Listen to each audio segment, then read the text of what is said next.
bar. And we said that the complement must be closer to the head. So in French, for example, you may find the adjunct separating the verb and its complement. So it's like X bar, we are contradicting X bar theory's rules. Okay? We already said that the complement should be closer to the head than the adjunct. The complement should be sister to X0 bar, dominated by X1 bar. So how can we achieve this while the adjunct separates the verb and its complement? Okay? The only way is to move the verb from its position to another position. This is the motivation of head-to-head movement in some languages. So English language, we said no adjunct between the verb and its complement. I often eat apples. Okay, so we have this is a sentence. So CP, C bar, C0 bar. TP, we derive the subject, which is DPI. Then so TP, T bar, T0 bar. So here we have the sentence is in simple present. I often eat apples. So you can write empty present, okay? Or if it is in the past, you can write empty past, or you can simply write here between the square brackets, or sorry, between brackets here. You can write minus past because it's not in the past. We don't write plus present, but we write minus past. Okay, or you can write empty present. Then the VP, V bar, the adverb phrase, it's an adjunct, so it's sister to V bar, dominated by V bar. Then the verb eat, which takes the DP as its complement, it's sister to V0 bar, dominated by V bar. So in English, it's fine when you have an adjunct because it does not, okay, intervene between the verb and its complement. Look at the position of the adverb. It's before the verb. So it does not intervene between the verb and its complement. However, in other languages, we will find something between the verb and the complement. Okay, French language is an example. So here, you see the position of the adverb here. You see the position of the adverb. So it separates the verb and its complement. And this is problematic because, as we saw in X-bar theory, the complement must be closer to the head than the adjunct. And if this adjunct is separating the verb and its complement, then how can, the DP, the POM, which is the complement, how can it be sister to X0 bar and branched from X bar? Okay, it's impossible. Okay, so note that French and English are similar when there is an auxiliary, okay, but differ when there is an adverb with the main verb. Okay, so when there is an adverb with the main verb, English does not separate, or does not separate the verb and its complement. In English, and this is something fine because the verb and its complement are not separated. But in French, the main verb and its complement can be separated by an adjunct. This is the problem in French. This is the problem. That's why, as we'll see, we need an extra ruling in French language because we need to correct this. Because the problem of X-bar theory, we need movement to refine the rules of X-bar theory, to refine them, to improve the rules of X-bar theory. Okay? Because X-bar theory cannot explain, cannot generate sentences where, for example, an adjunct separates the verb and its complement. But as far as English is concerned, everything is fine. But what about other languages such as French, where you find an adjunct separating the verb and its complement? Okay, so for the time being, we see that French and English are different when there is an adverb with the main verb. Fine, so here are some examples. Okay, I often eat apples, je mange souvent des pommes, etc. Now, something very interesting here. When there is a main verb, okay, when there is the main verb and an adjunct or an adverb. There is a difference between French and English. So in English, we cannot find an adverb separating the verb and its complement. But in French, you may find an adverb separating the verb and its complement.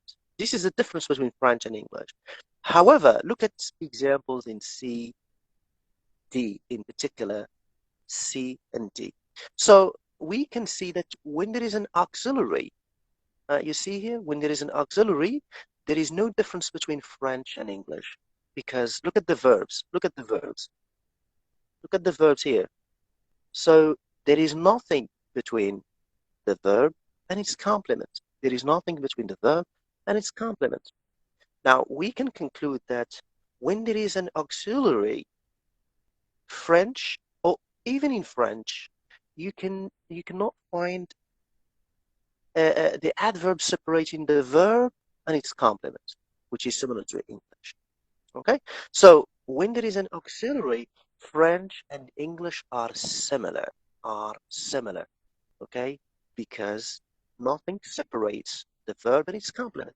But when there is only an adverb and the main verb, in French, the adverb separates, okay, the verb and its complement. Please remember this because this means that we have different rules in English and in French, which means that in English and French, when we have auxiliaries, we need the movement of this auxiliary. But when we have main verbs and adverbs, as in B and A example, we need the movement of the main verb in French, but we need no movement in English because the verb and its complement are not separated. And this is what we are going to see first. Okay? So the difference between the two is that French has a special extra rule.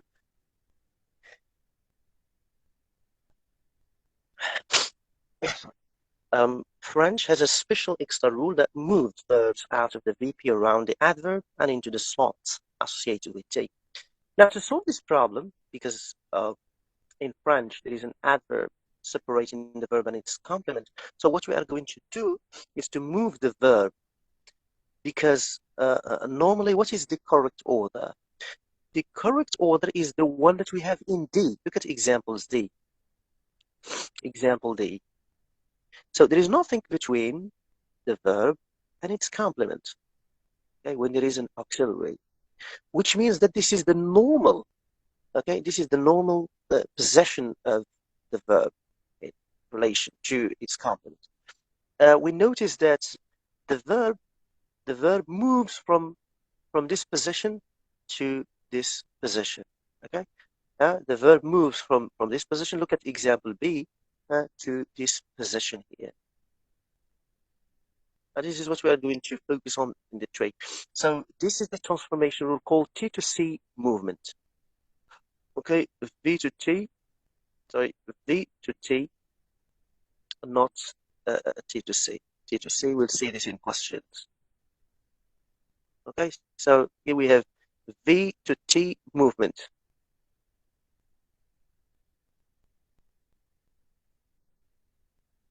V to T movement, because the verb moves to T. Move the head verb to the head T.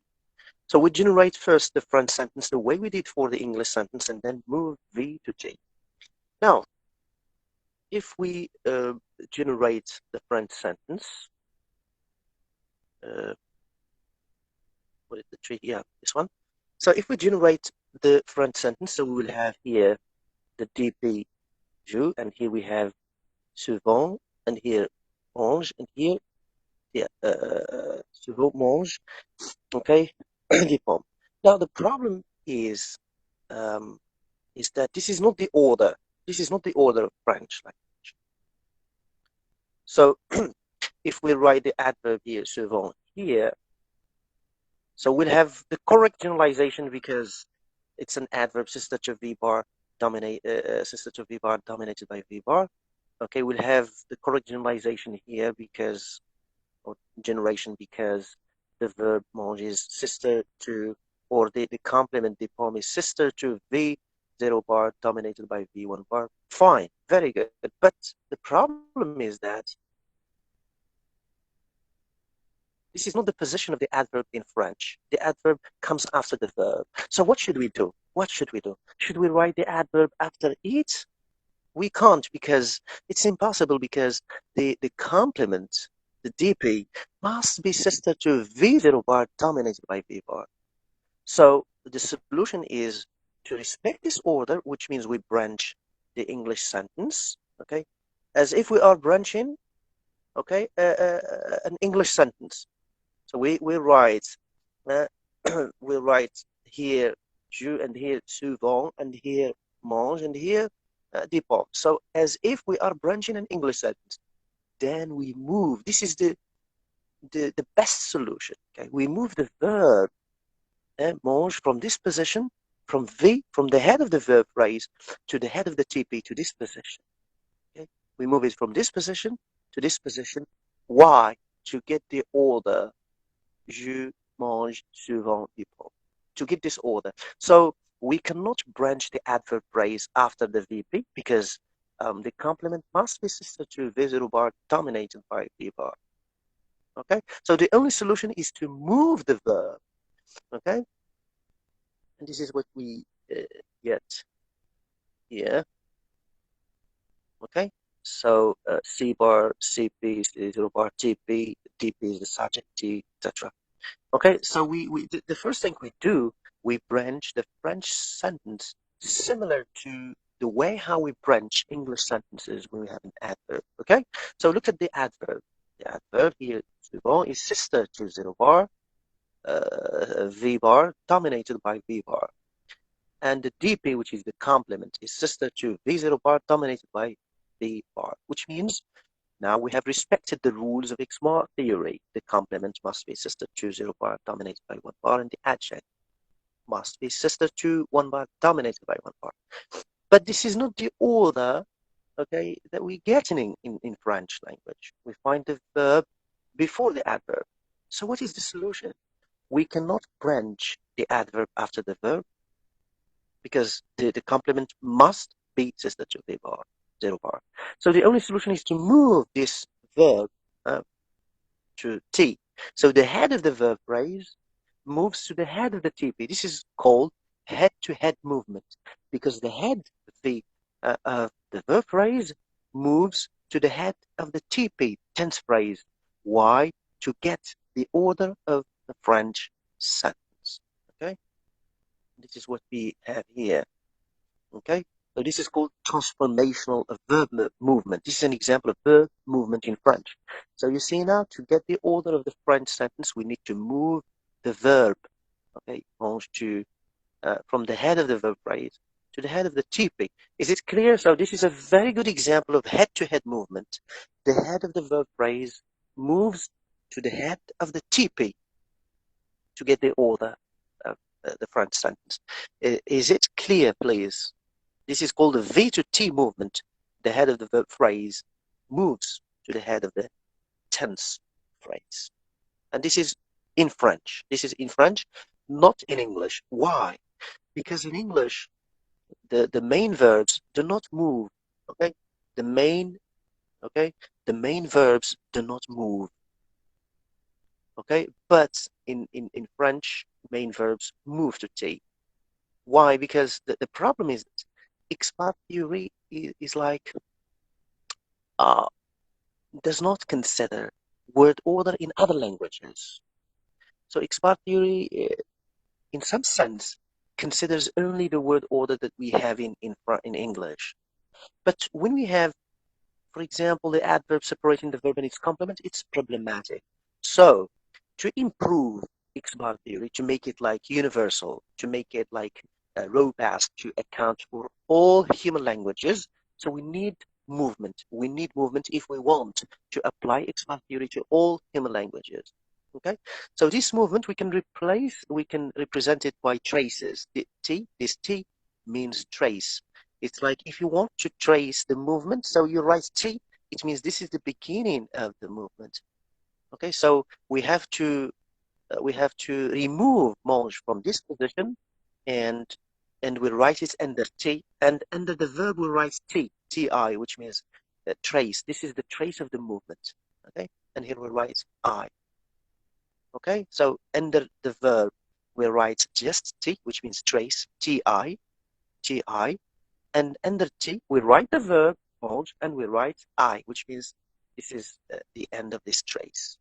We use these indexes to know that this is the beginning of the trace, beginning of the movement, okay, and it is related to this one, I with I. We use indexes, okay, if in case we have more than one movement. Any question about V to T movement? Yes, sir. Yes, please. This example or the head-to-head movement, we will face it only with the French language or with other languages as well. Any with any language that has the adverb phrase, then the verb. Okay. Yes, sir. But the answer here is we should be aware of the rules of the other languages. How we will Now, be able uh, to facilitate this. yeah, we'll work on an example at the end of this chapter. I can give you a hypothetical language. When you read the sentence and you look at the glossary, and you can know the word order of the language just from the glossary. Don't worry, there is an example here. Okay, there's an example. So at the end of this chapter. So by doing this movement transformation, we end up with the order that was not predicted by X-bar theory. So we are improving X-bar theory because X-bar theory could not solve this problem when we have an adverb separating the verb and its complement. So we can solve it by the movement. Okay. Now what about negation in French? Okay. So consider this data. Ignore no as its option in spoken French. Okay. I don't eat apples. Mange pas de pommes. S is missing. So anyhow, now what do you notice when there is negation with the main verb? Again, we have the same problem. We have the same problem. Look at English. Negation not does not separate the verb and its complement. But in French, negation separates the verb and its complement. So again, in French, negation is similar to the adjuncts when we have only main verbs. But please pay attention. When look at C and D, and also E. Okay. A very interesting remark here is that when there is an auxiliary, English and French are similar because there is nothing that separates the verbs, okay, and the complements. But when there is no auxiliary, English and French are different. Okay? In French, the negation a separates the verb and its complement.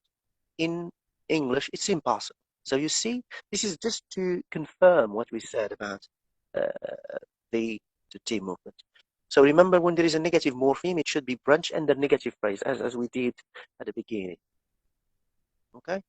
So again, the verb moves around the negative morpheme. Okay, you see? So again, remember what I said. If you have negative, so after G bar, T zero bar, so you write negative phrase, which is the complement of TP. Okay, negative phrase, negative bar, negative zero bar, then the VP, V bar, etc. You see? So again, when we have a negative, because in French, the negative separates the verb and its complement. And at first, we generate the sentence similar to English. We write negative phrase and we write the verb here. We write the verb here first. Similar to English, because in English we will have I, do, under T, not. Okay. Uh, I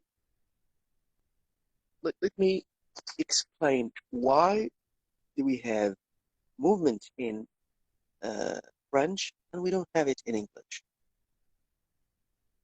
Can anyone explain why? I think I referred to this point because, yes, please. We already talked about the reason why we don't have movement here. So I said I don't. when we have, for example, I don't speak Arabic, for example, or I don't eat or whatever.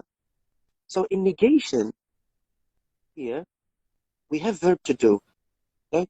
So here again we have CP, C bar, C0 bar, then TP, T0 bar, T. Okay. Then we have negative phrase. Okay. Negative bar. Okay? And we have negation. So the subject is here. Okay. I.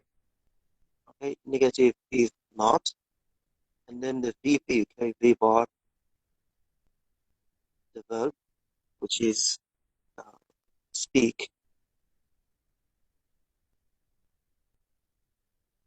The verb is speak. And again, we have DP here, which is Arabic. Right. Now, and here we have under T, we have the auxiliary, which is do, right? Which is do. This is very interesting. Why? Because this is the reason why we don't need to move the verb. There is no V to T movement as far as main verbs are concerned. There is no V to T movement in English. Now you understand why. Because T, which is the head of the TP, is already filled with do. Is already filled with do. So there is no reason to move the verb. Okay, so I do not speak Arabic. Okay, but in because there is an auxiliary here, so there is no movement. I'm talking about negation. So look at the French one, the French sentence. So here T is empty because we have je ne mange pas. Okay, so T is empty, so we move the verb there for two reasons.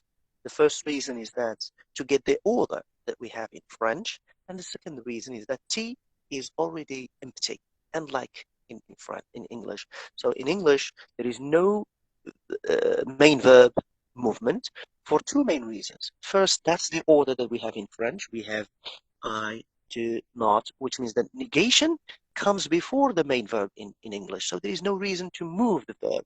So we have I do not speak Arabic. The second reason, the T is already filled with the auxiliary do, because this is the rule in English. We form negation by the insertion of do. So do already fills the T. So you cannot move the verb to T because it's already filled. Okay, so this V to T movement also explains tense aux movement in both English and French. However, remember, when we're talking about auxiliaries, so we have the same movement in French and English. Okay, the same movement in French and English as far as auxiliaries. They differ only in the main verbs. Look at these examples. I'll say it for the last time. So look at A and B. When we are talking only about main verbs without auxiliaries, so English and French are different because in English we have the adverb, then the verb, nothing separating the verb and its complement. In French, when we have only the main verb, the adverb separates the verb and its complement. But when with auxiliaries in French and English, when we have auxiliaries, then the adverb no longer separates the verb and its complement, which means that when we have auxiliaries, English and French are similar. Okay.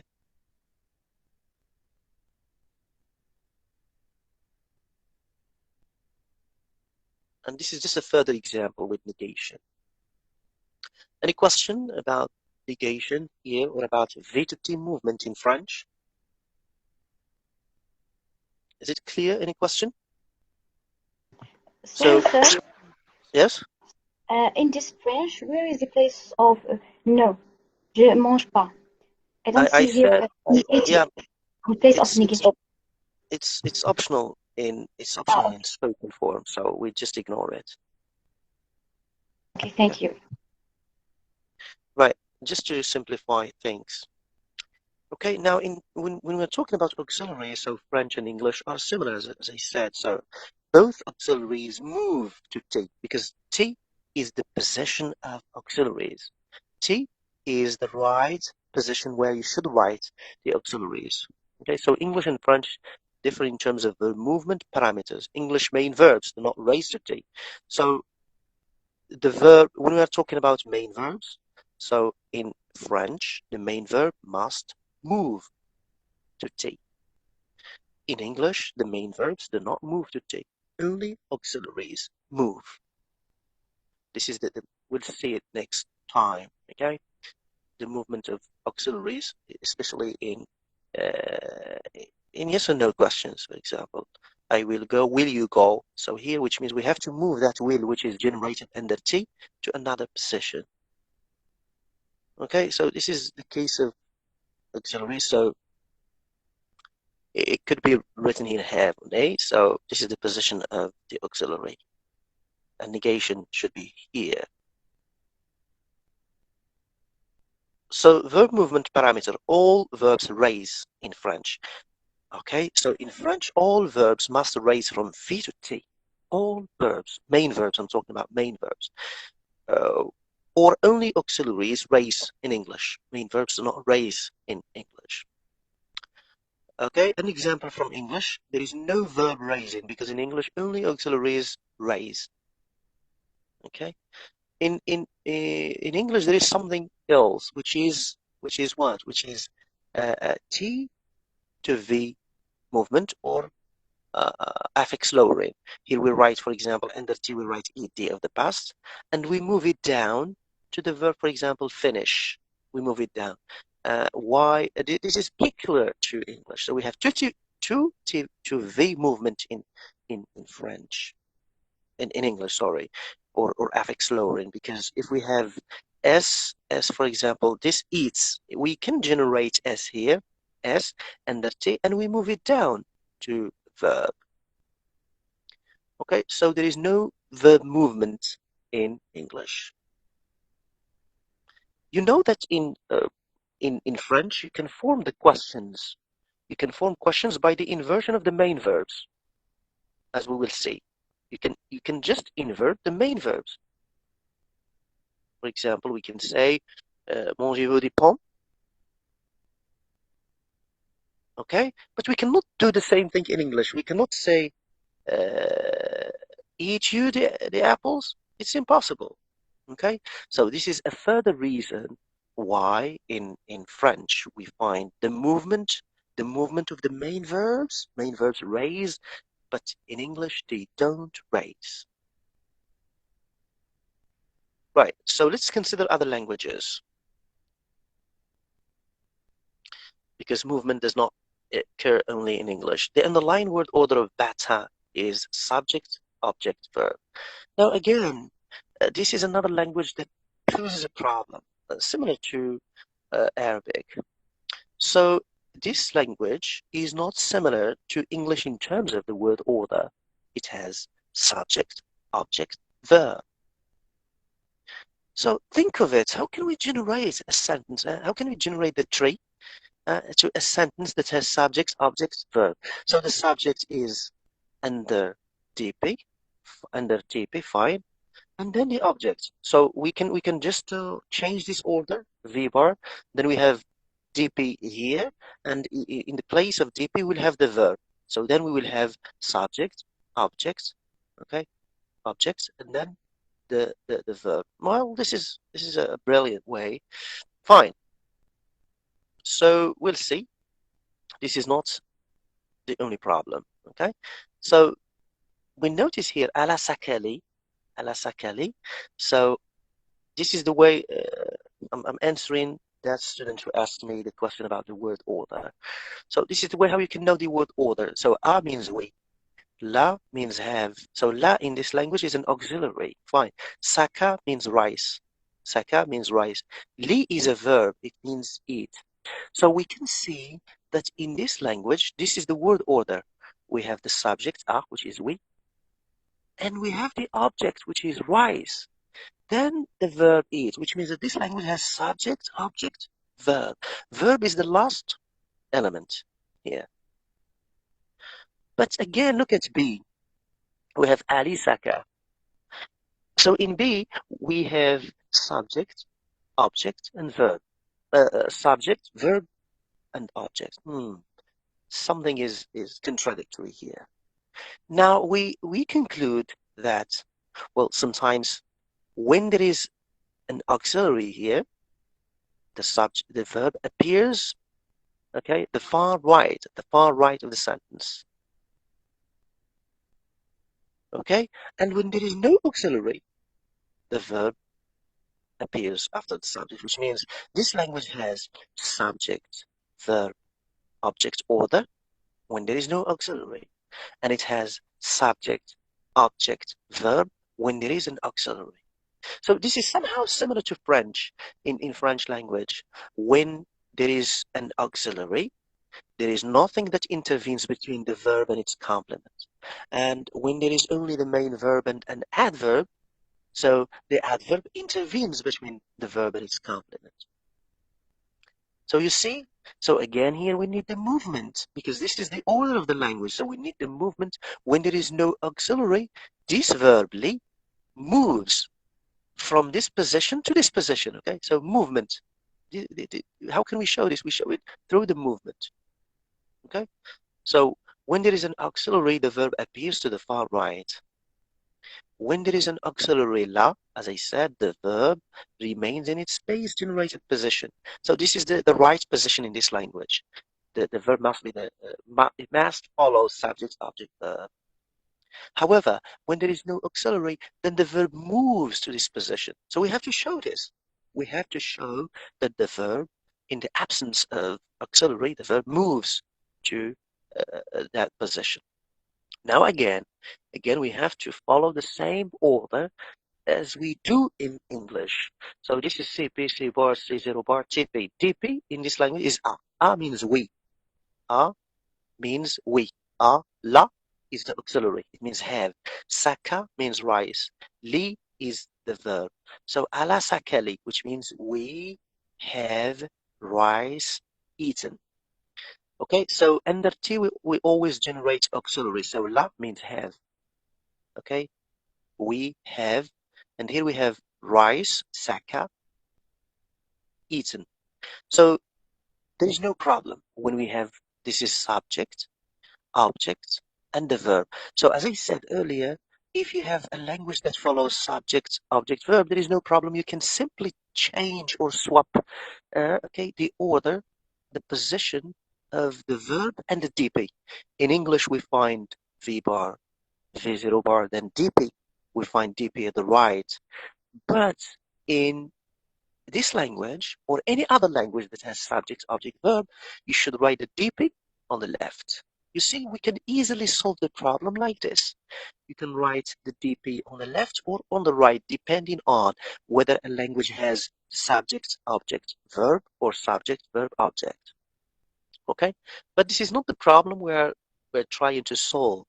We are trying to see that when there is no auxiliary, this la, then the verb moves to this position. Okay, look at the data here. Ala sakali. When there is an auxiliary, there is no problem. We can generate it as ala sakali. The problem is when there is no auxiliary here. So what happens? The verb moves to the position. So it becomes subject, verb, object. But here we have subject, object, verb. We have to show this movement. So the verb moves from the VP to the T, to the TP. So the verb moves from this position to this position. So this is again V to T movement. V to T movement. It's similar to French language, but they are just different in the position of the verb. So to get the order, Ali Saka, we have to move the verb. So the head of the VP moves to the head of the TP. Okay, as we have here. When there is no auxiliary, the verb is steadily, it raises around the object of the TP. You see? Then Ali, Ali Saka, Ali Saka. So the verb, this is trace. Trace means, okay, we take it from here, we'll write it here. Ali Saka. Is it clear? This is again a further example of V to T movement. We are talking only about V to T movement now. Is it clear? Any question?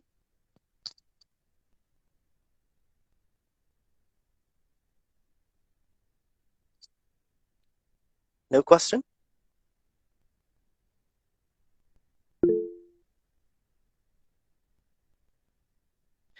Is there any question, please? So the first one, this is, so this la is here, where this is the generation, this is the tree of sentence A, ala sakali, when there is an auxiliary. When there is an auxiliary, okay, ala sakali. And when there is no auxiliary, which is, we have to generate B. This is sentence B, ali saka. Okay, so the only change is that the verb moves from this position to this position. So there is no aux in B, okay? So the transformation rule of V to T movement provides a simple, elegant, and motivates the count of cases where the verb shows up in the wrong position, okay? So we need movement, V to T movement, because the verb appears in the wrong position. Appears in the wrong position. So when there is no auxiliary here, this language does not accept the verb to be the last, to be the right. So it must move because it's done in the wrong position. So V to T movement is to is motivated by the fact that the verb is in the wrong position. Now, if there is no question, we can move to Irish language. Irish language. Any question, please?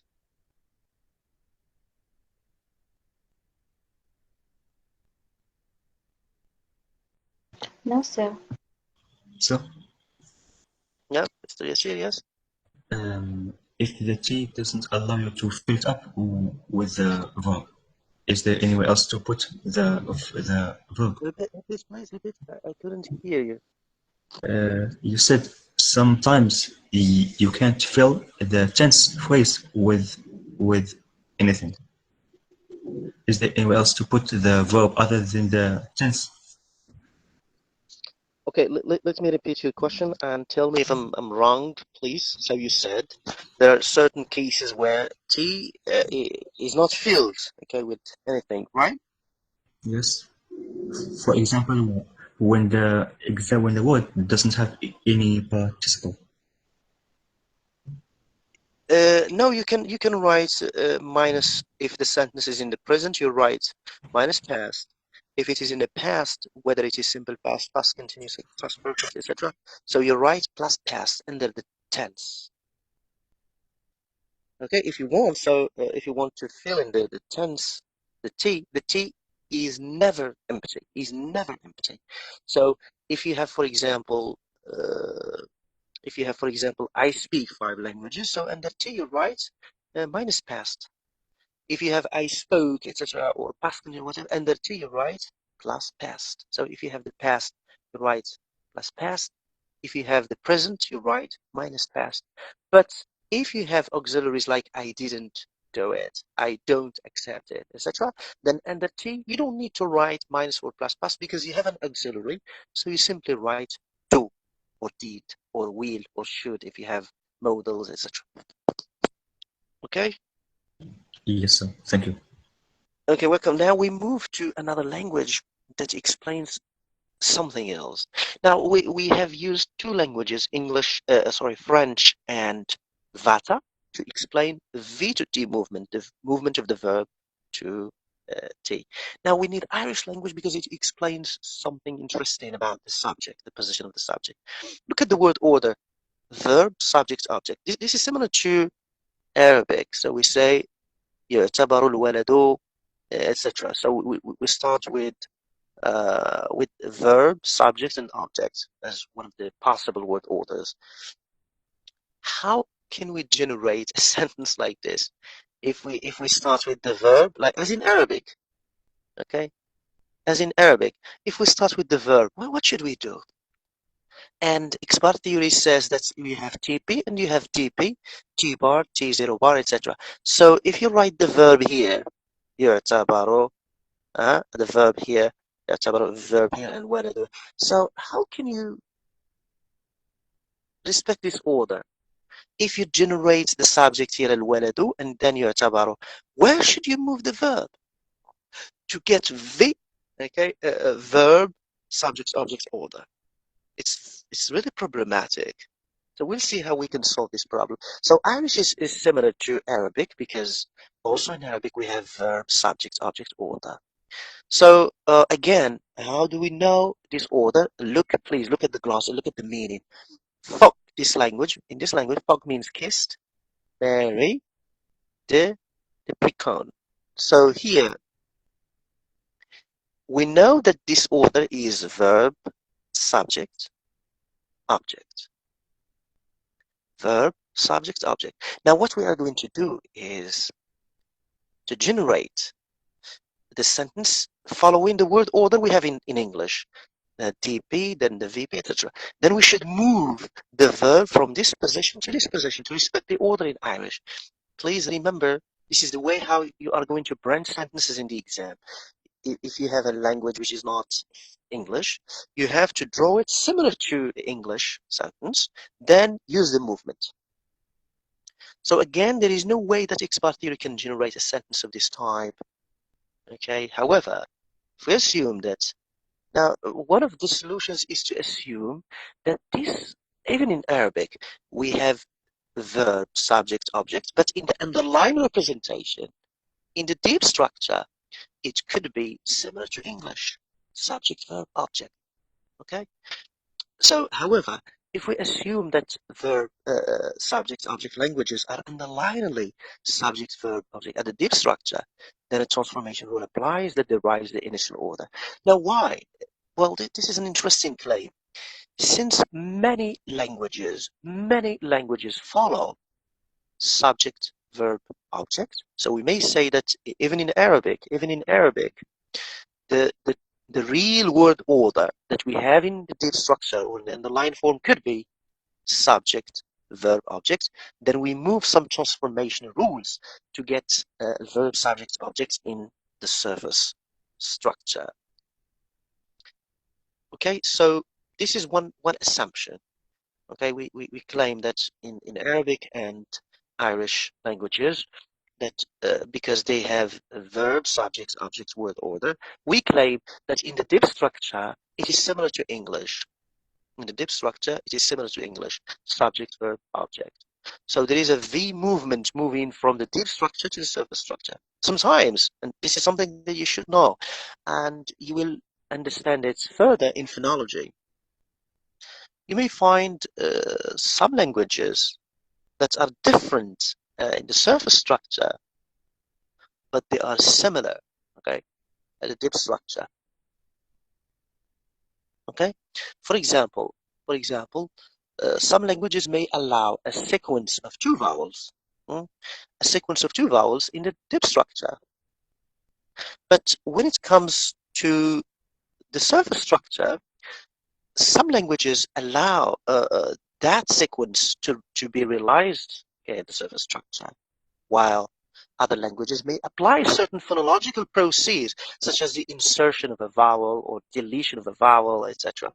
So, which means that at the deep structure, languages are similar because they have a sequence of two vowels. But at the surface structure, some languages allow them to occur. Other languages insert a consonant to break a cluster of two vowels.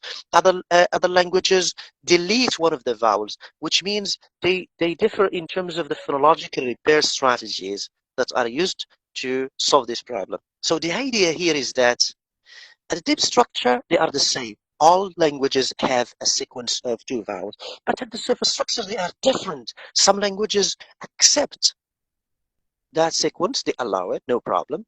And many languages do not allow that. So, for example, I still remember one language, Hanunu. I think it's mentioned in the book of Professor Ladawi and Jamila, etc. Hanunu language, where there is, sorry, when there is a sequence of two vowels, the language inserts the sound he, sounds he. Okay. In English, for example, when it's between two phrases, there is the insertion of re. For example, the idea is. We don't say the idea is, but the idea is. Okay, the idea is, which means that there is an insertion of R there to avoid the sequence of two vowels. But in some languages, there is no problem. You can have a sequence of two vowels.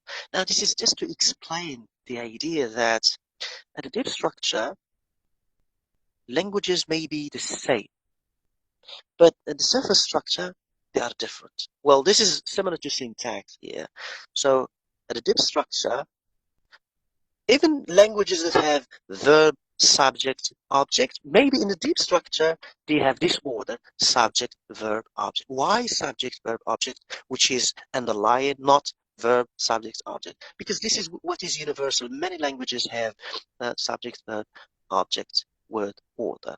Okay, that's why we assume that in this language they are underlying a subject, verb, object. However, moving the verb to T does not produce the correct order. Now, if we claim that, so this is the Mary, Pok means kissed, this is the verb, okay?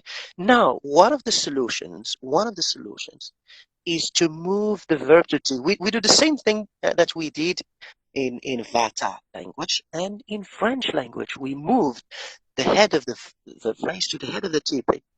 It doesn't solve the problem because we still have the order subject, verb, object. But in this language, there is verb, subject, and object. Can you think of any solution? Maybe we move DP to the right. Moving the DP to the right also does not produce the correct one. Can we move the DP here? And then we solve the problem. We have verb, object, subject. But this language has verb, subject, object, not verb, object, subject. What should we do? If we move the verb, we still have the same problem. We have subject, verb, object. If we move the subject to the right, we still have the same problem because we have verb, object, subject. But this language has verb, subject, object. And this is incorrect also because it violates precedence. If you still remember in the first chapter, the second chapter, we cover precedence, okay? It must precede this one. So how can we solve this problem? Okay? Yes, please? How can we solve this problem? So when we move the verb from this position to this position, we cannot solve the problem. We cannot move it to C. We cannot, some of you might say, well, let's move it again to C and we solve the problem. Then we will have verb, subject, object. No, we can't. We cannot move the verb from T to C except in questions, except because this is the position of question, complementizer. This is the position of the question. We can move it, for example, in French, because in French you can form questions.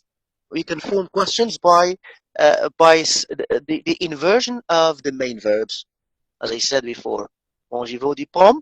So you can move the verb from T to C to form question. Anyhow, we have T to C movement in questions, only in questions, and this is not a question, so we cannot move T to C. So please don't think of moving the verb again to C to get subject verb object. Now what is the solution? We moved the verb to T and it doesn't work. We moved DP here and it doesn't work. So what is the solution? We cannot move T to C because we move it only in the case of questions. So how can we solve the problem? We must improve X-bar theory. We must improve X-bar theory to account for all human languages. If we don't account for this language, it means X-bar theory is not universal. We cannot use it to generate all human languages. Yes, please? We can try to move V to in the last sentence after DP. Where? Here? No, in the last of the sentence. The object. We move it where? After the object, we can find a solution to move it, remove it after the object. I think this is the last one. We move the DP Mary. No, we can't because it doesn't work if we move the DP. So we can't move the V after the DP, after the and in Sharsham. After the DP, after the DP, after the complements. But it doesn't work because in this language you should have verb then the subject. You should have the verb and the subject, not the verb and the object. Okay. Okay. Now the solution is yes, please. I mean, maybe we can branch the marry the DP from the VP. thank you. So this is the solution, okay? Yes. So please remember, we are improving X-bar theory. So from today, or from now on, we are no longer going to generate to branch the DP from the TP, but from the VP. Why? Because we have found a problem. What is this problem? If we follow this, if we branch the DP from the TP, so we are not going to generate trees for languages that have verb, subject, object. So from now on, we are going to generate the DP from the VP. Please remember, forget about what we did before. We are improving X-bar theory, and this is what is interesting about X-bar theory. Whenever you cover something new, you have to forget about what we did before. So please, the DP from now on should be generated from the VP, not from the TP. Okay? So X-bar parameters clearly are not the solution. The only alternative is to claim that we have been generating external argument, which means the subject in the wrong position. Maybe we have been generating the subject in the wrong position, which is from the TP. No, we should branch it from the VP. Okay, so that is the subject shouldn't be generated in the specifier of TP. Instead, it is underlined generated from the VP. Okay, so which means that we have been generating the subject from the TP because it's external, but now we're generating it from the VP, which is now it's in internal. So the idea that subjects are generating the specifier of a VP is called VP internal subject hypothesis. External arguments in actives are in fact generating the specifier of a null active V head low in the tree. So they should be generated from a null. External arguments are generated in the specifier of a null active V head, as you see in the following tree. Okay, so the specifier, the DP must be sister to this null V head, which is active. Not, this is not a passive sentence, this is an active sentence. For me, so if you don't add this one, if you use only VP, V bar, V0 bar, then DP, and you move it, no problem. Okay, but this is just to help you understand that this is an active sentence. That's why we have two V bars here. This one is active, okay, as opposed to the passive form. It's like the passive form is the head here. The active form is the head. Similar to what we did in perfective phrase, then negative phrase, then the VP.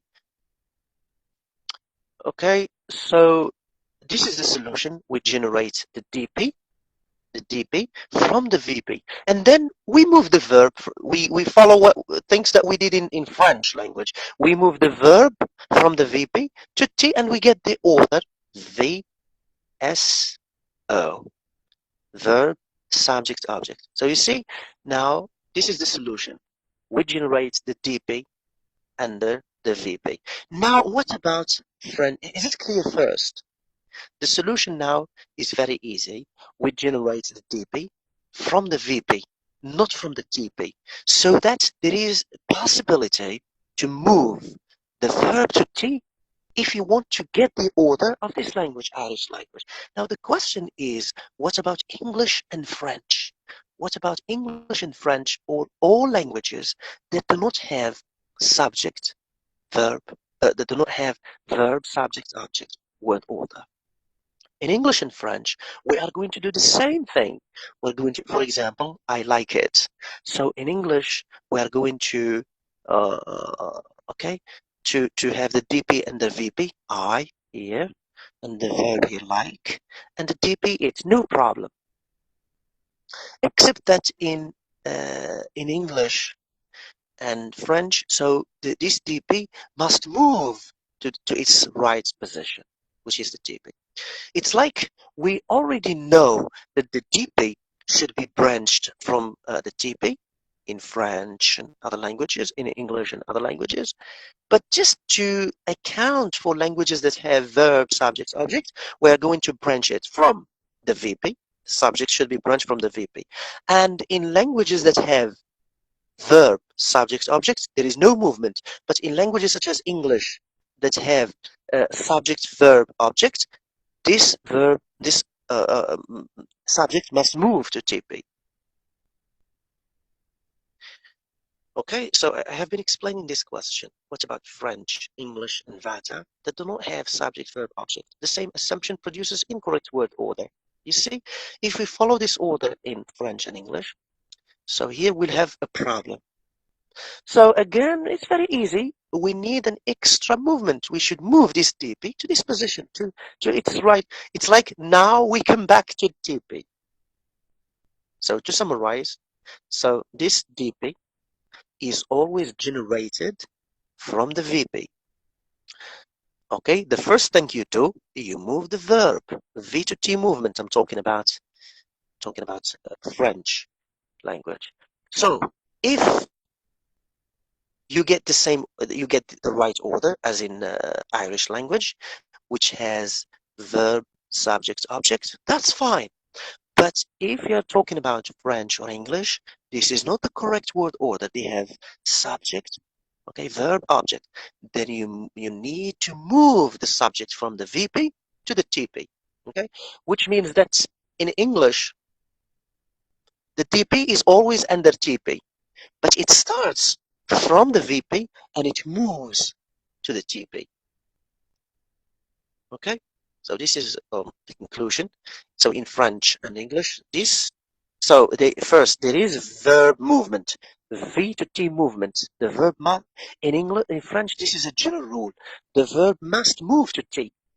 And because we said to make X-bar theory universal to account for all word orders, the only solution is to generate the subject DP from the VP. But remember, in English and French, this DP must always move to the TP. Is it clear? Yes, Professor. Yes, Professor. And this is the main concern of next chapter, which is DP movement. We're not talking about phrase movement. We're talking only about head-to-head movement. So we have finished V to T movement. So to summarize, we said that in French, the verb must move to T. Okay, and English, the main verb, there is no V to T movement because main verbs do not move, only auxiliaries move. Now we move to T to C movement, which means the head T moves to the head of CP. This is usually in questions. We'll see it next time. I will simply talk about it briefly. So T to C movement. So we'll focus on T to C movement or subject-object inversion because this is usually the case of questions. T to C movement is in the question, and this is the last thing we're going to talk about, WH word questions and a movement. However, it's better to have an idea about it now. So you have squeezed the toilet paper. Have you squeezed the toilet paper? This is yes or no question, okay? Remember that English doesn't have an over-pronounced question complementizer like the Irish N.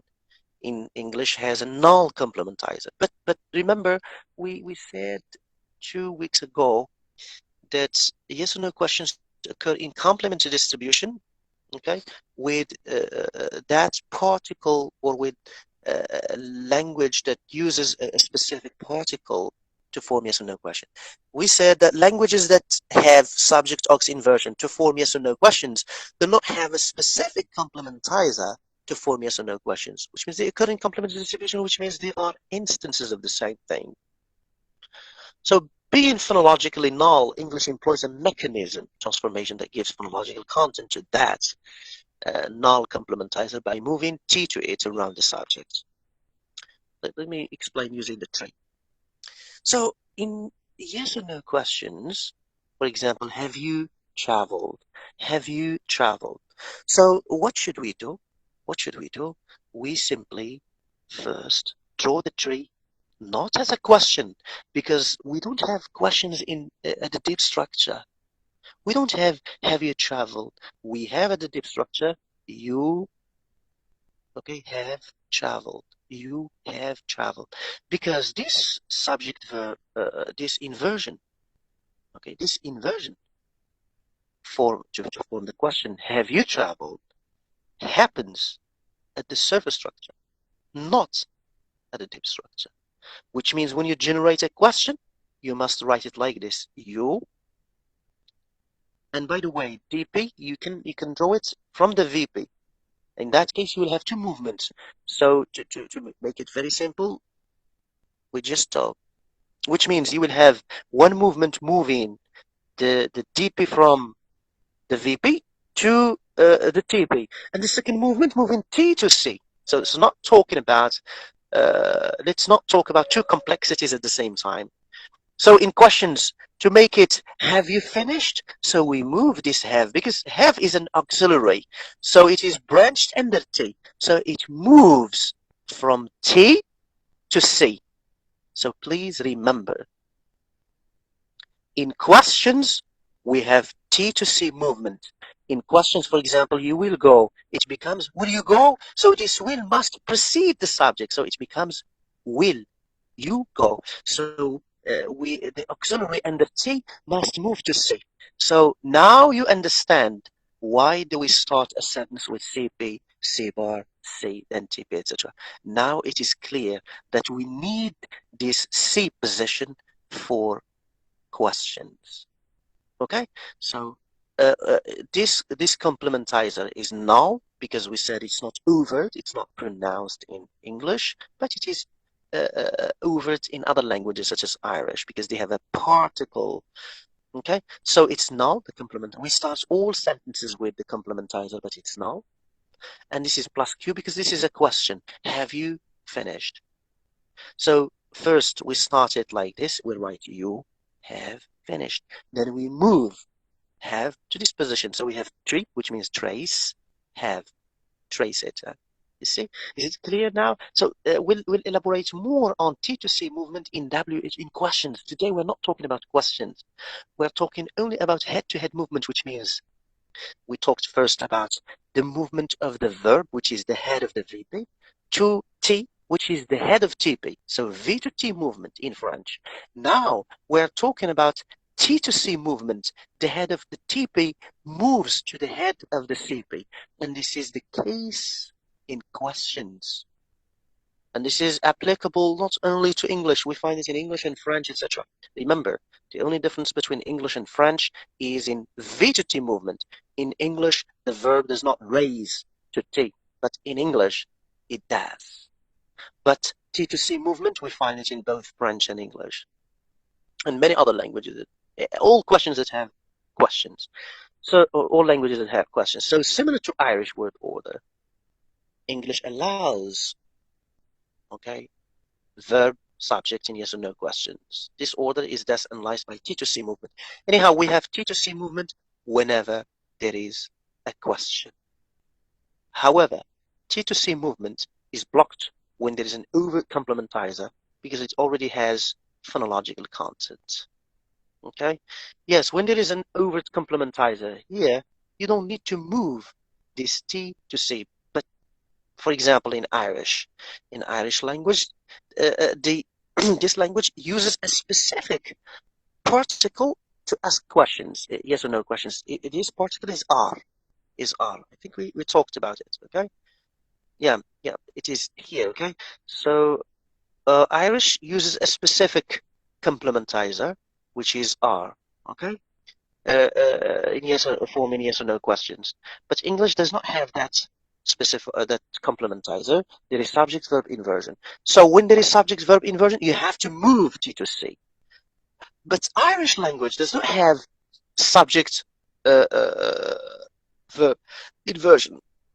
Subject, okay, aux inversion. So you don't need to move T to C in Irish language because the C is already filled with a particular particle there.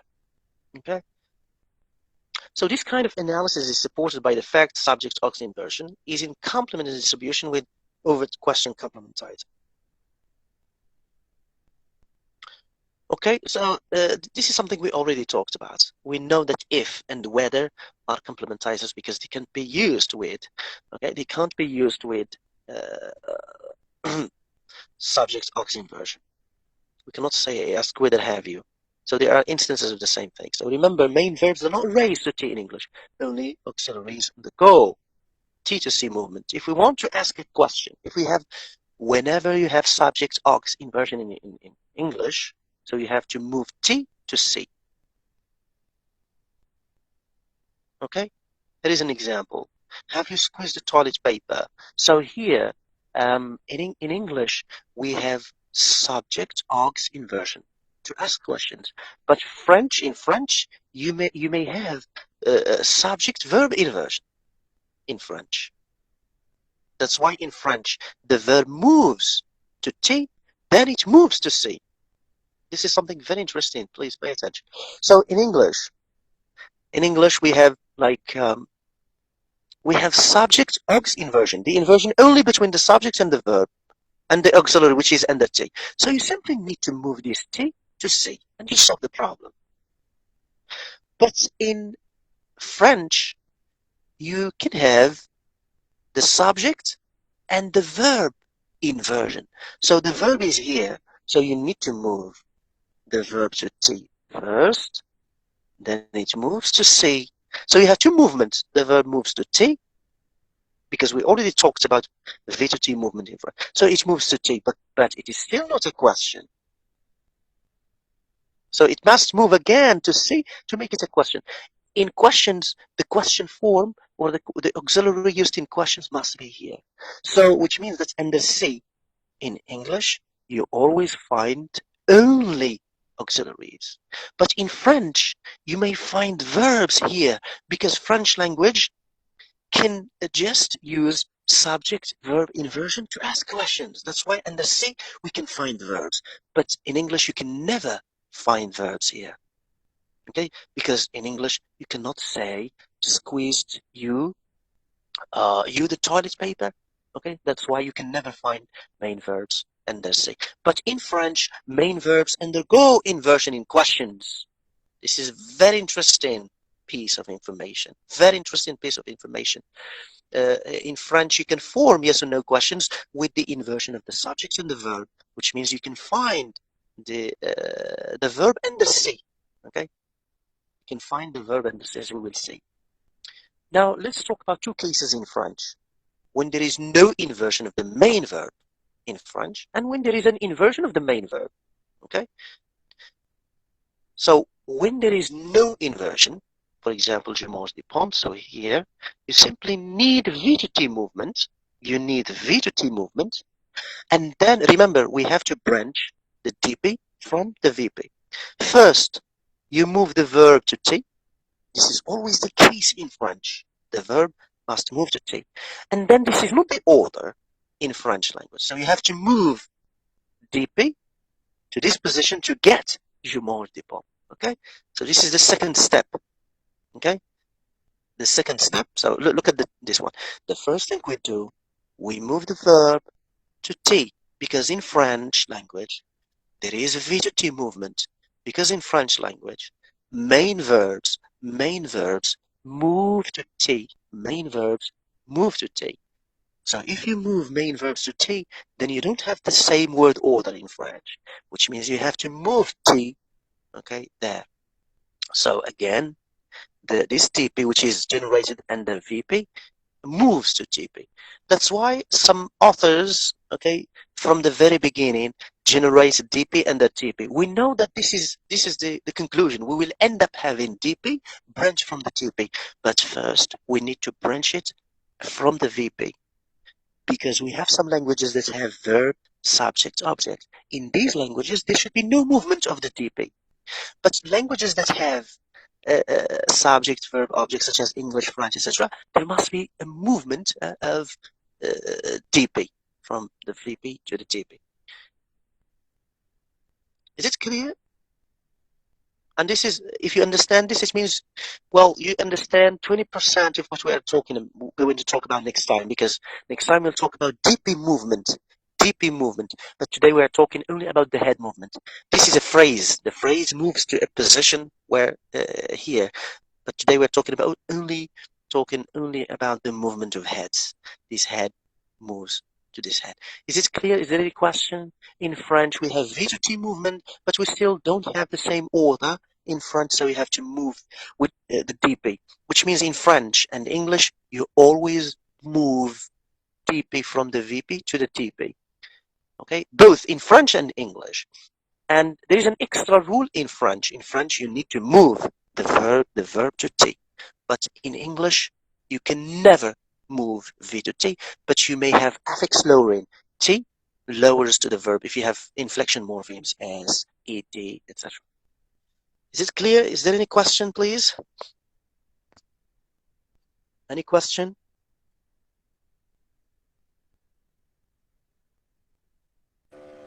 Oh, it's clear up to now, Professor. Okay, thanks. So this is the case when there is no inversion. Fine. Suppose that it's a question. What should we do? Remember, in questions, we have T to C movement, which means in French language, we have to move this T here. We have to move it here. This is the only thing we are going to add. When it's a question, then we continue. So you see the verb, it begins here, it moves here, then it moves to T. Then if it's a question, it continues. It moves to C. Right. So now we turn to the case of main verbs inversion. So if there is an inversion, look at the difference between English and French. So in French, you can have subject, verb, inversion. In English, it's impossible. In English, it's impossible to have eat you the apples. It's impossible. That's why in French, you may find the verb and the C. Okay, so consider the previous tree again. So this is the tree. As I said before, it's a question. So we move T to C to have to get the question. Okay, you see, this is the only thing which is added. Don't be scared. Okay, this is the only thing which is added because it's a question. Manger, so it must move to C. Mangez-vous des pommes? So here, the verb is here. It moves here. It moves to T. Fine, but because it's a question, it must also move to C. And the DP, we said in French and English and all languages we generate, we branch the DP from the VP. So it starts here in the DP and it must move to TP here. So we have two movements. The movement of the verb first in French, it moves to T and it stops there. But if it's a question, it must move again to C. Remember, in questions, we always have T to C movements in questions. And remember this movement of the DP. Always branch the DP from the VP and then move it to TP. That's the only thing we have. We have the movement of the verb from the verb to T, okay? And from T to C if it's a question. And the TP always moves from the verb VP to the TP. Is it clear? So if you have questions in French language in the exam, this is what you have to follow. Okay, you have to move the verb to T, then from T to C, and the TP always moves from the VP to TP. If it's not a question, then you don't need. You stop here, which means you don't move T to C. We move T to C only in questions. Only in questions. So this is the for any sentence in English. In French, sorry. We said in French there is always a V to T movement. I think you still remember why, because we said in French language we may find the adverb. This is the first thing we started with. We may find the adverb separating the verb and its complement. That's why one of the solutions is to move the verb into T. So we justify this movement, V to T movement, because in French you may find the adverb separating the verb and its complement. So you have to move V to T movement. Fine, V to T. The head of the verb phrase to the head of the TP. Fine. And why do we need to move the TP? Because we need to get the order subject, verb, object. Why do we branch it from the VP, not from the TP? Because we saw in Irish language and many other languages that have verb, subject, object. If you don't branch the DP from the VP, there is no way to branch a tree for the languages that have verb, subject, object. So one solution to make X bar theory universal, we need to branch DP always from the VP, and languages that have verb, subject, object, you don't need any movement. And languages such as English and French that have subject, verb, object, you need to move this DP from the VP to the TP. And the last thing we talked about is when you have questions. Today, I'm not going to talk about the questions with auxiliaries such as will you go, did you do it, etc., etc. That's for the last chapter. Today we are talking only about the difference between English and French. In French, you can form questions by subject-verb inversion. Subject-verb inversion. But in English, it's impossible. That's why with main verbs, in English, in French, you may have movement, the movement of T to C is always found in French and English. It's always found because it's impossible not to find questions in a certain language, which means T to C is found in all languages because all languages have questions. But what do you move from T to C is okay, the difference. In French, in English, you always move just auxiliaries. For example, if it's a question, will you go? So when will under T moves under C because it's a question. Will you go? But in French, you can also move main verbs, which is not the case of English. Okay, so I summarized the whole chapter now. Okay, now the last slide is about do support. Is there any question first? Here we still have just one slide just to talk about do support.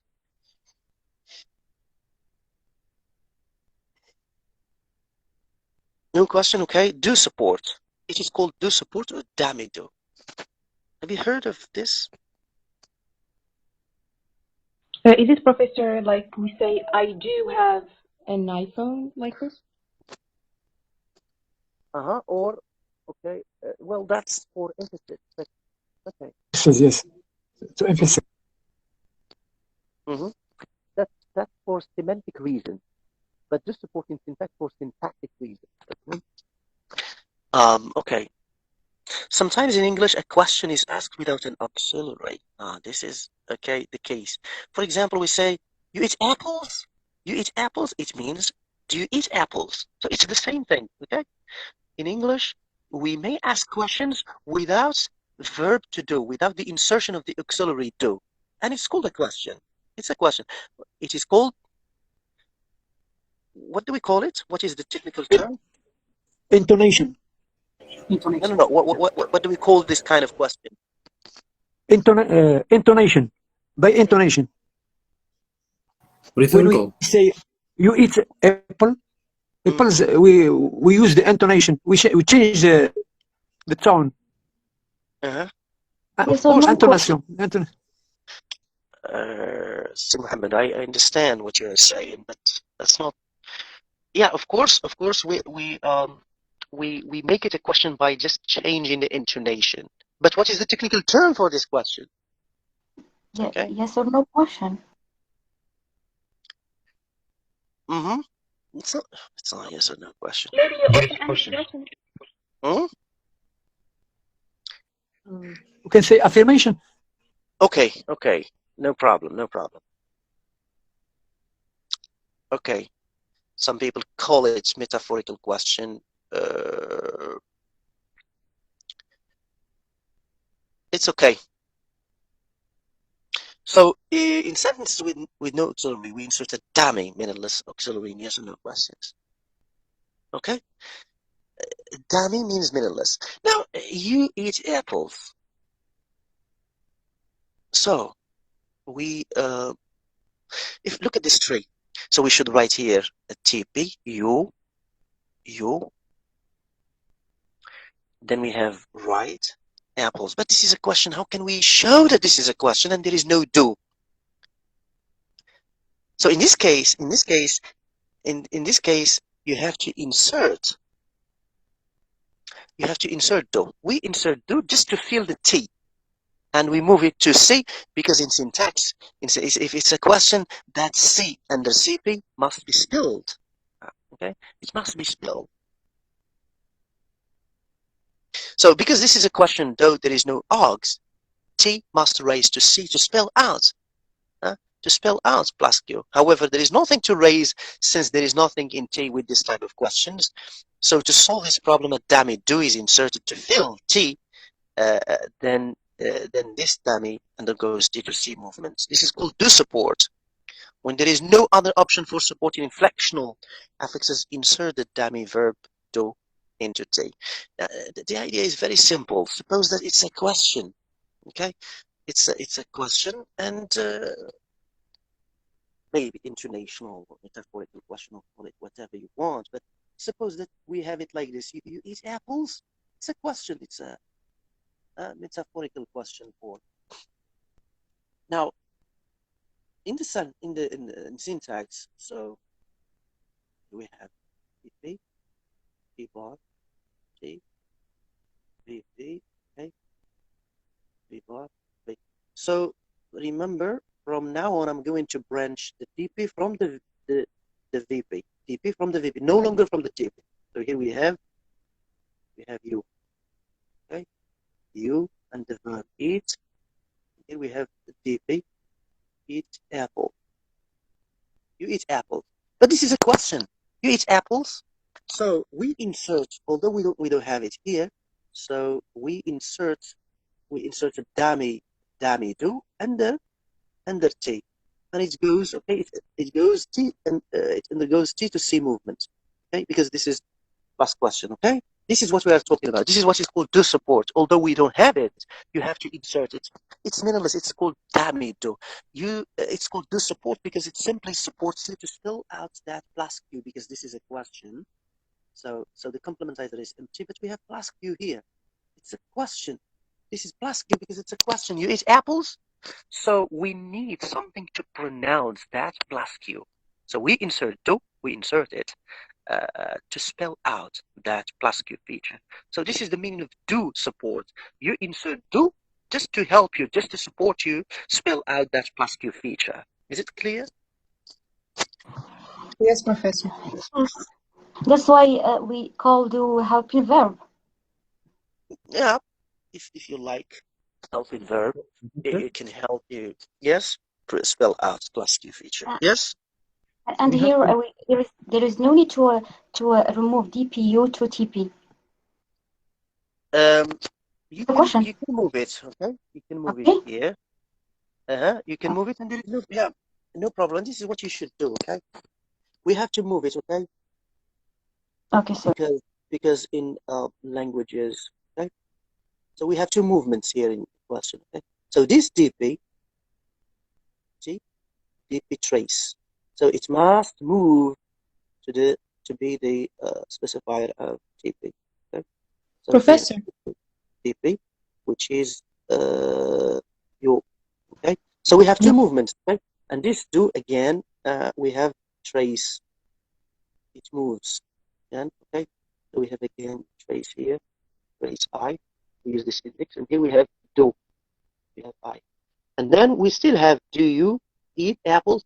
So remember, please, in questions you must have T to C movement, and you always have a DP movement from the VP to the TP. This is like the summary. If you remember this, it's fine. So first, we always have the VP, the DP, which is branch from the VP, moving to be the specifier of GP. And in questions, you add this T to C movement. Yes, please. Any question? Professor, we don't need here to lower the inflection from T to V. Listen, please. When there is an auxiliary, T is already filled. This is one reason why we cannot say he will fix. Now, if syntax is one of the most important subjects. Why? Because now you understand the logic of language. Why can't we say she doesn't, or she will speaks? Why? She will speaks English, for example. Why can't we say this? Now let's explain this syntactically.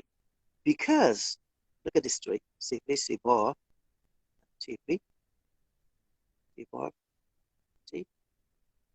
VP. We have TP here, and we have V bar, the verb. We have here, we have speak, okay, and here we have English. Fine. Now here DP we have she, and the T. What do we have? We have will. So this is an answer to your question. So will, the T is already filled with the auxiliary. So there is no place for that S. Yes, Okay, understood, Professor. Okay, that's why you don't need, okay, to say she will speaks. Why? Syntactically, this S is not allowed because T is already filled with the auxiliary. Okay, so again, this is not a question, so you need simply to move this DP to this position. Okay, to this position. She will speak English. Okay, she will speak English. But if it's a question, will she speak English? Then you need to move this T to C movement. Okay, and don't forget that the complementizer is empty.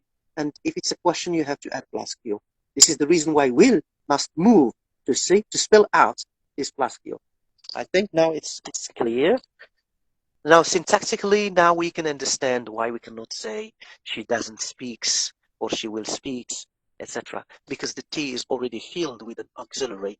So there is no space or there is no way to generate an S. Okay.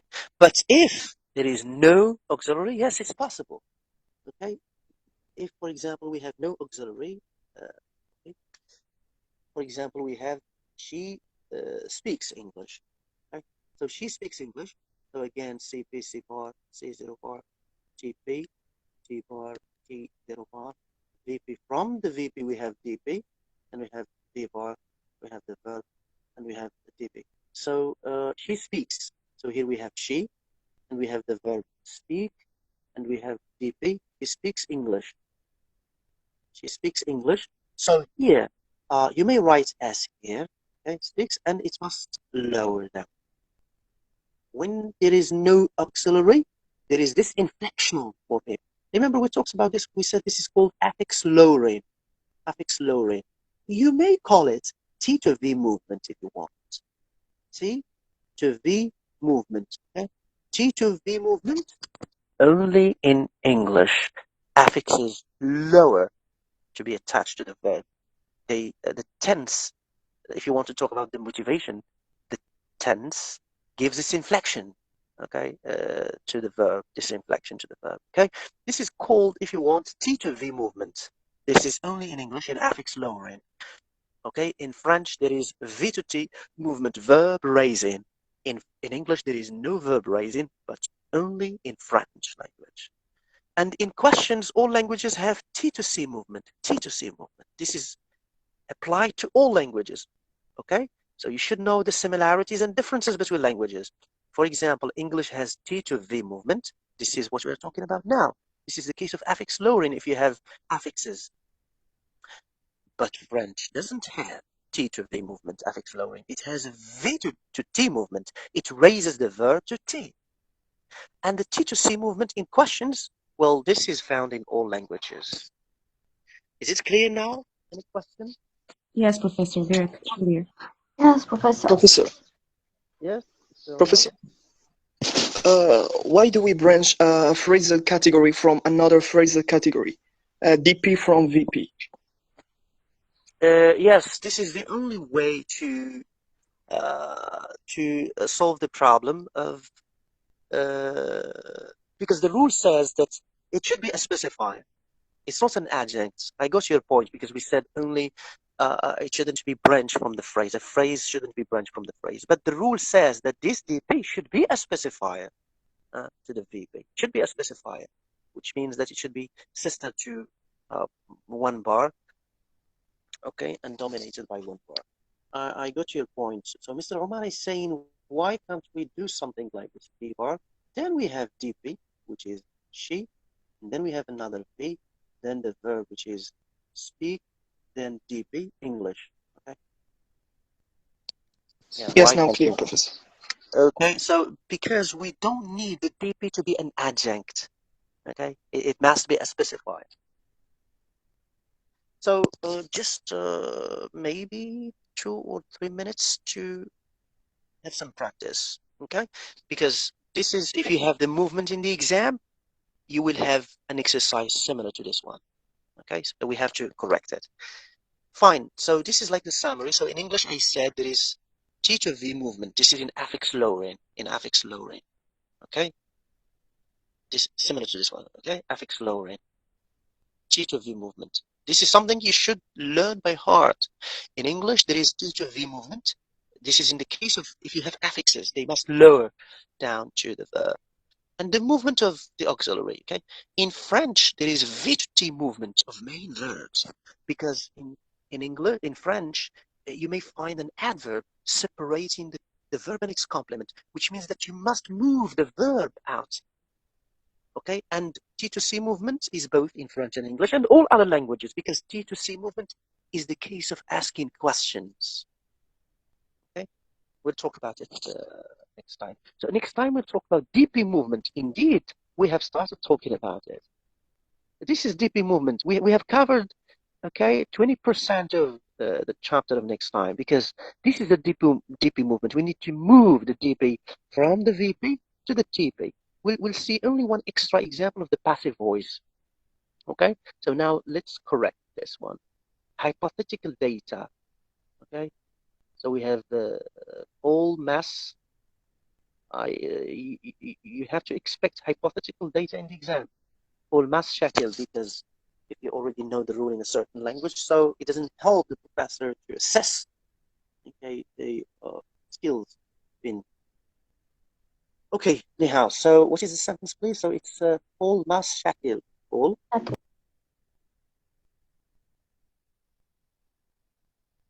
Hypothetical data. So all mass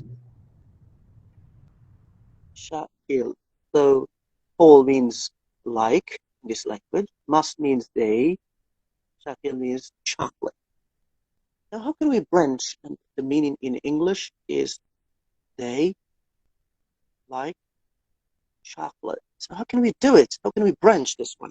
So remember what I said. We have to follow the order, okay, that we have in English, okay? So CP, C bar, C0 bar, CP, C bar, C0 bar. Then the VP. From the VP, we branch VP, then V bar, etc. Now, what do we have here? What is the subject in this sentence? They. Mass. Mass. Mass. Yeah. Okay. So D bar, D0 bar, then the in V, in bar, the noun, and it's mass. Okay, fine. Now, what do we have? What is the verb? The verb is All. fall. Fall. Fall is like. And then the DP, which is the object. D bar. Shaki. Shaki. Okay, sorry. So D here, we don't have it. And in V, in bar, and 0 bar, shakil. Fine. So this is the order that we have. That, we follow the order of English. You have to follow the order you have in English. Then think of the movement. What is the order in this language? Yes, please. The order is Verb, subject, object. Complement. yeah, verb, subject, object. Fine. So we need to move this verb, okay, to this position. V to T movement. Yeah. Now V to T movement. V to T movement. So here we have trace. You must write it, okay? And we get 4, 5. This is the trace. Okay, so there is no DP movement. There is no DP movement because this language has verb, subject, object, order. Is it clear? Expect something similar to this in the exam with the movement. Okay? Is it clear? Any questions? Shall we move to the second exercise? So remember, in this language, there is no DP movement because it has the order. Which is verb, subject, complement. Excuse me, teacher, please. Yes? You will give us the traduction of the language? Traduction? Yes. How can we know which is the subject? We don't know the language. The gloss. Okay. Okay. So you will first, yeah, of course, you will be given word for word translation. So fall means like, mass means day. So you will be given, this is also in all subjects, in phonology, morphology, syntax, you must be given the word for word translation and the glossary, okay? Why? Thank you, Professor. The word for word translation helps you understand the word order in this language. This is the word order in this language. It starts with the verb. So this is what you have to focus on. The second column or the second sentence is what you have to pay attention to, because it gives you an idea about the word order. This is the word order that we have in English. They like chocolate. Okay? Now, English data, I will not accept it. I will not accept it. Who can do it? Yes, please. They will not accept it. Who can do it? I will not accept it. Raise your hands, please. Safa, yes, please go ahead. Professor, we have CP. Okay, we have CP, yes. Vigor. Vigor, TP. We have DP. No, we're not. We shouldn't branch DP from TP, please. I said it. Forget about that. We should branch it from the DP, okay? Yes, and here we have negation. We have negation, okay? So we have first the auxiliary will under T. And when we have negative phrase, negative phrase, because we have negation. Please remember this. When you have negation, then you can start with negative phrase. Negative bar. Negative bar. Negative. Not. Verb phrase. Then the verb phrase. And the verb phrase, okay, here we have now the DP. And now the DP I, okay? And the bar, the verb, which is accept. And then DP. Okay, and then DP, which is it. Please do not write these triangles in the exam. Okay, I'm using them just because we don't have much space here, but don't use them in the exam. Okay, now we need to move what? DP from the VP to TP. DP. Okay? Yeah, so we should write it here. So DP, and here we have I trace. Okay, we need to remove it. We need to remove it from this position. Okay, I. Yes, then, so now we get the order, I will not accept it. So there is no movement, okay, fine.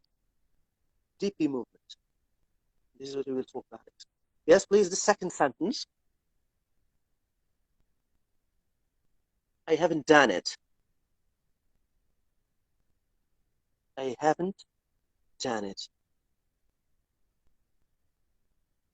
Who can do it? I haven't done it. Who can do it, please? Khadija, yes, please go ahead. We have CP.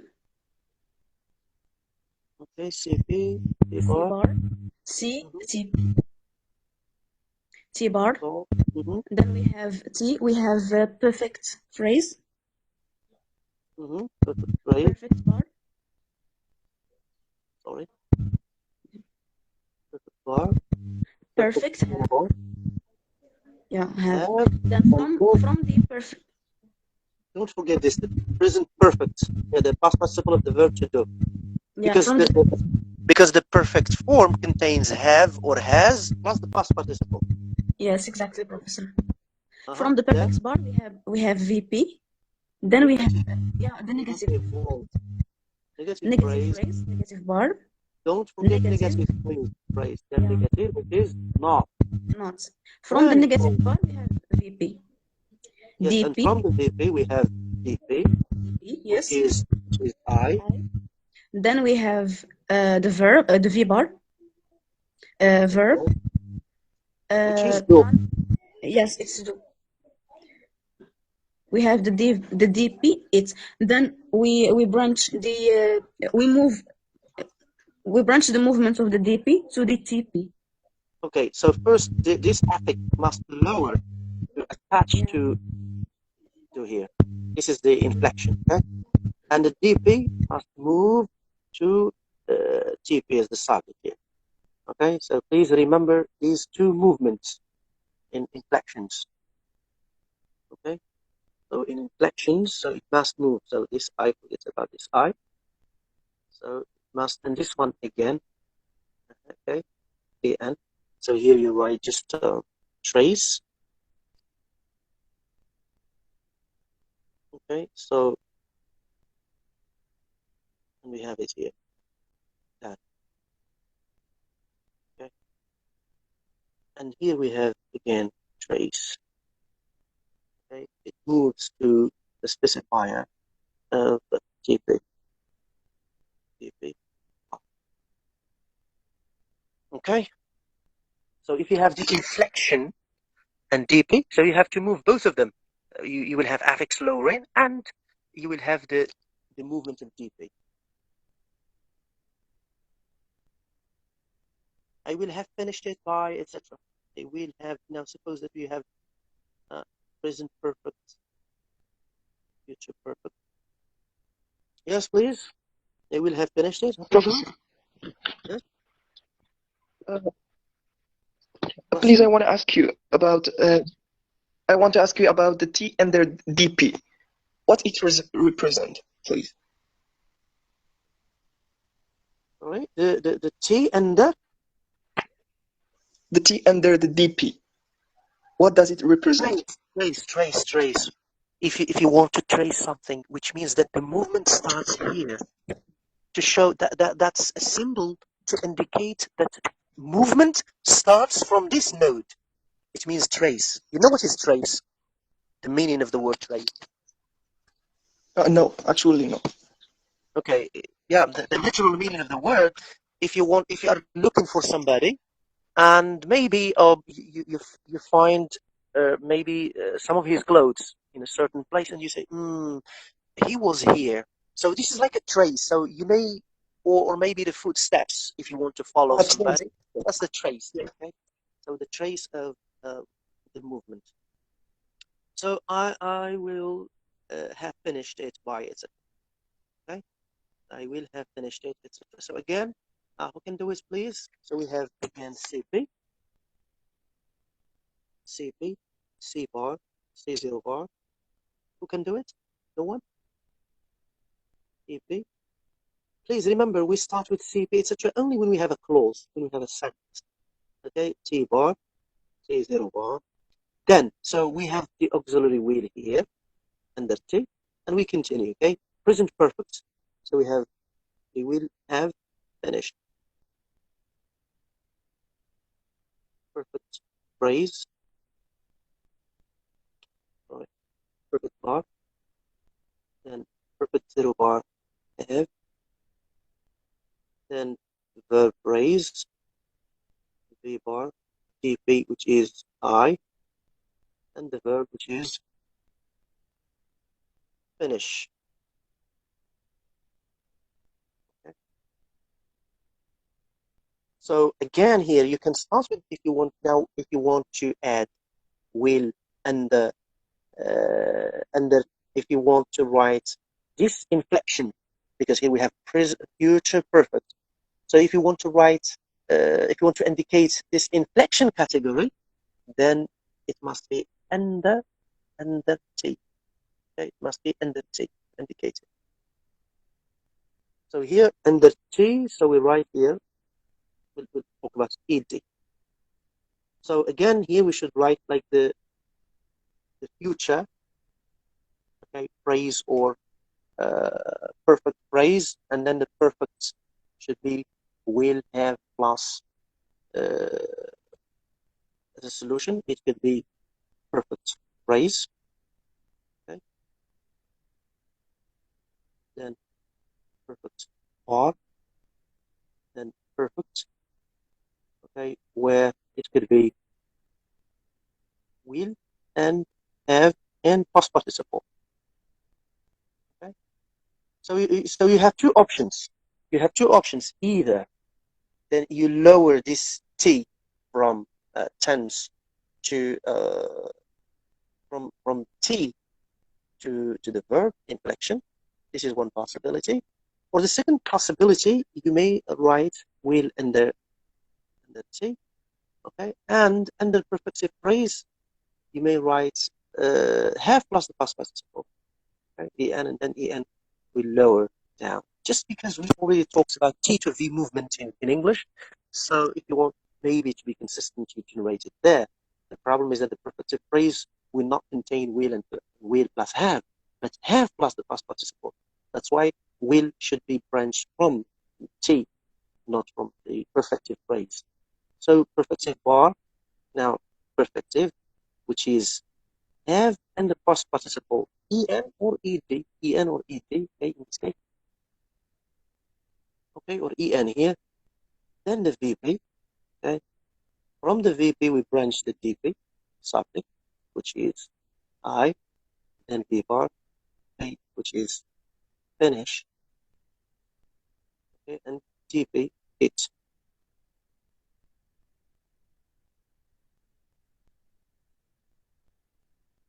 Okay, so this ed or en, because we're talking about past participle, must lower, and the subject must move to its position under DP to get the correct word order in English. So I. Okay, then you remove the others. Okay, you remove it. You need a trace here. Okay, and trace here. Okay, we need the movement to indicate the movement. Trace. This is the trace of the movement. Okay, and this is the trace, the DP trace, to distinguish between DP trace, the movement of the DP and the movement of lexical categories of head. So with the DP, we write DP trace. Okay? Professor, Yes? if we have a regular verb like put, should we write ed? You can write here, put, for example, I have put. So you can write just en here. Okay, because en is used with regular and irregular verbs. En instead of ed. Well, we can use en here instead of ed. What is interesting is not the morpheme itself, but that inflection morpheme. So the last example, French data, okay? So remember, in French, we have an extra rule which moves, okay, which moves the verb. French has T to C movement, okay, V to T movement.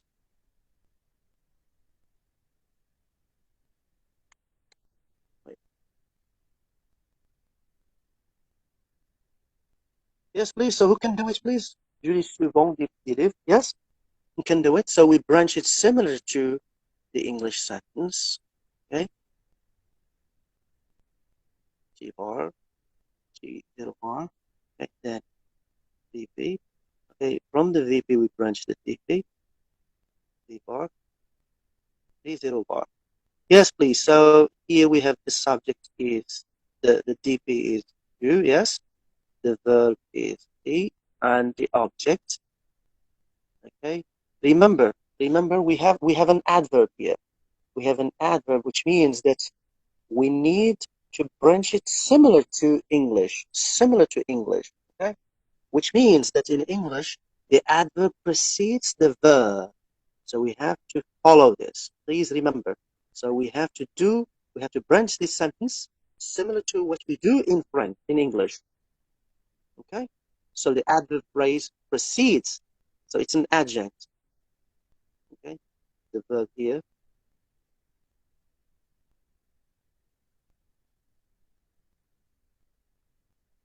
Fine.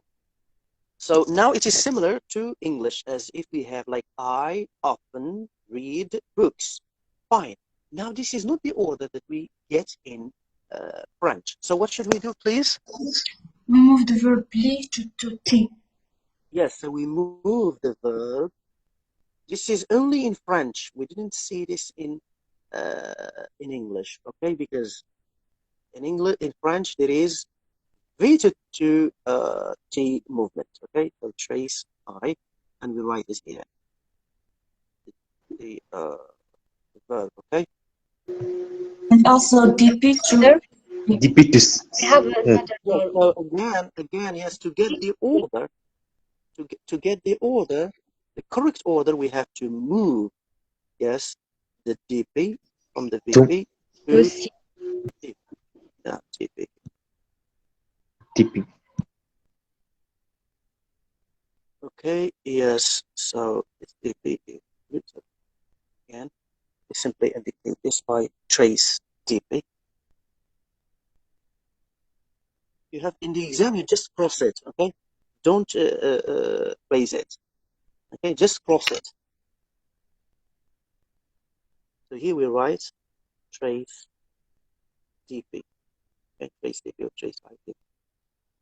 I think it's clear now. So just to say one word or one, to summarize it, I said, or in this chapter we said, in French, you must have a V to T movement, and this is called head-to-head movement because the head of the verb phrase moves to the head of the TP. In French, we have V to T movement. Why? Because in French, we find the adverb separating the verb and its complement. This does not exist in English, because in English, you don't find an adverb or an adjunct between the verb and its complement.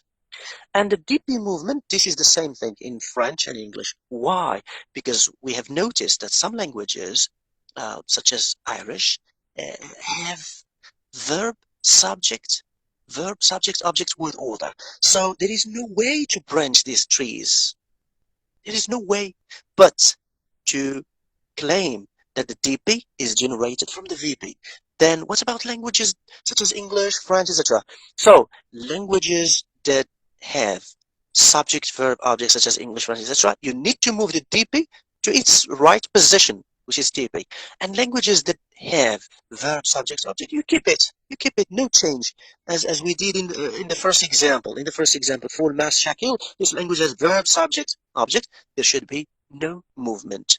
Okay, so this is the main idea of this chapter. It's head-to-head movement. And in questions or in subjects objects inversion in French, you can move T to C, T to C in questions. And this is what we are going to see next time. Okay, so now in English, you can also find affix lowering. Affix lowering. This is the case when we have auxiliaries. Okay, look at this example. Yeah, affix lowering, or this example. What is it? Yes, this example, T to V movement in English, so affix lowering. So please remember T to V movement in English with affixes. Remember V to T movement in French with main verbs. And remember T to C movement in questions. Remember these three movements. One of them will be in the exam, okay? So T to V, sometimes you have two, okay? And sometimes you have three. Three, I don't think is possible because when you ask question, you will not have affixes in English. You cannot say, will she speaks? It's impossible. So when the T is filled, so you do not have affixes. You may have it in the case of present perfect in the question. For example, have you finished it? So you will have lowering of ed, similar to this one, yes. For example, have you finished that? So in the question again, this T, well, we'll talk about this next time. So this have must move here first, but this is not a question because the question is, have I not done it? So first it moves to T, but still we don't get the order of the question. Then it moves to C, and we get, so you see the movement? So then it becomes, have I not done it? If it's a question. And that's the last chapter. Okay? Just to have an idea, but we'll talk about it. But it's a good way to think of it from now. Think of it. What about if we have a question? So now it's, I haven't done it. Now it's understood. But what about if it's a question? Which means that we need further movements, okay, that we'll cover in chapter 12. So I'm going to stop here if there is no question. Yes, please. Professor, it's not a question. I'm just asking. We will when we will have our next session. This Saturday. Yeah, next Saturday at 10. Next Saturday, 10 o'clock. Okay, because we still have only 2 chapters. One will be covered next Saturday at 10, which is DP movement. We already we've already started talking about it. DP movement, for example, you move the DP from the VP to the TP, and we'll talk about a very interesting lesson, which is case theory within the same chapter. Okay. I hope we can cover this next Saturday so that we can finish next week, next Tuesday, so that we can have an extra class for just exercises. And the last one is the movement of WH word, which means that we are going to talk only about movements. Today, head-to-head movement, next time phrase movement or DP movement, and the last chapter, WH movement. I think now you have an idea about all of them. We talked about DP movement and WH movement in the case of questions. Okay. Okay. Shall we stop here? Professor. Yes. In the exam, we should draw the tree before and after the movement, right? Before and after the movement. No, you have to. This is the reason why we use traces. We use traces. For me, I will understand that this is the beginning of, okay, the trace. This is the beginning of the movement. Now, you don't need to draw it before and after. When you write this T here, this trace, I understand that DP is branched here, then it is moved to this DP. The same thing here. But you have to use 2 things, this T, trace, and this arrow showing the movement. Okay, so I'm going to stop here, and sorry for taking you too much. It's okay, sir. Thank you very much. Thank you, Professor, for all what you did. Thank you, Professor. Thank you, Professor. Welcome. Thanks. Goodbye. Thank you, Professor.